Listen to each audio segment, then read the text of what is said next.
This is one reality. That's another reality. This is reality.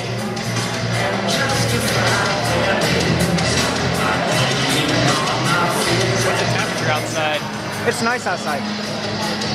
It is? I think it's probably warmer outside than here because you get the sun. Fluoride in the water, which you apparently have here in Cleveland, it not only damages the brain, the scenes you watched become your perception of the past. The scene you're watching becomes the perception of the now, the present. And the scenes you've yet to watch are now your perceptions of the future. And yet the whole movie exists on the same disc at the same time. It's just the point that you're now experiencing dictates whether what is the future and what is the past, or the illusion of it. So we have mind-body, which is like what we call the body and the auric field, the lower auric field. It's the interface between us and consciousness. And the auric field interacts with the body level through these vortexes called chakras, or wheels of light in Sanskrit, and connects into the endocrine system of glands. Two of the endocrine glands are the pituitary gland and the pineal gland, which comprise the what's called the third eye, the ability to go beyond five-sense reality and perceive other levels of reality. And you know, fluoride in drinking water, which is a byproduct of the aluminium industry, has an effect on the pineal gland. It calcifies it. And is that an accident? When the control system wants to keep us in five-sense reality? Not a bloody chance. I'll give you an example of left brain logic. I can't see it, so it can't exist. Prove it to me. That's the left brain. Sequential. What the left brain does is it takes information in the now and it puts it in a sequence.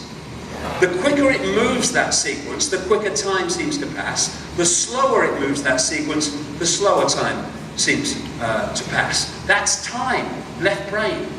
Oh God, what are you doing? This is the key. It looks at the world and it decodes the world in parts. It does not connect dots, it sees only dots that are unconnected to each other. This is why, if you're going to understand and research and uncover how this conspiracy works, you have got no chance of getting very far into the rabbit hole if you are decoding your entire reality through the left side of the brain, because you're not going to connect the dots that need connecting. The right brain does that, because the right brain is intuitive. It's very much closer to the heart, the way the heart works, intuitive.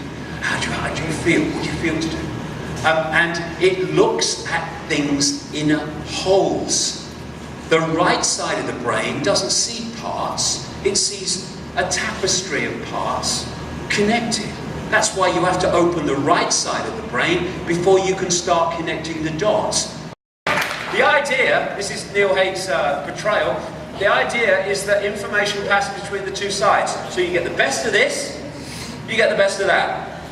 Because if you're too much in this, we've all had them and met them, they are incredibly creative, but they can't function in this world. Whole brain people we need to be. And what the system does, it puts soldiers on the bloody door to the left side of the brain to stop the right side getting in. We call them doctors and teachers and academics and flipping scientists and all these people. Bloody politicians. Have you ever seen a right brain politician? I can't remember ever seeing one anywhere in the world. Now this lady, Jill Bolte-Taylor, encompasses in her experience all that I've said so far. She is a brain scientist. But to do that, the idea that we are infinite consciousness, all that is, has been, and ever can be, and all we need to know to live our lives is between the covers of a bloody book, written by who knows when, and who knows what circumstances. It's ludicrous. And then we come to Satanism, which is a major part of this cement. And for all of us to find common cause with each other and realise that while it's the Israeli government abusing Israeli people, while it's the American government abusing American people and the British government abusing British people, it's the same force abusing all of us. And when we come together, then the house of cards shall fall.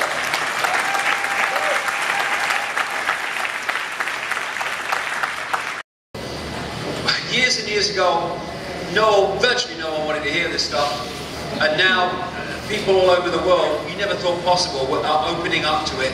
Not to say I'm going to accept every last kind of fact, but hey, I'm opening up to the possibility that the world and myself are different to what I thought. And this shift is a shift in the information fabric of this reality.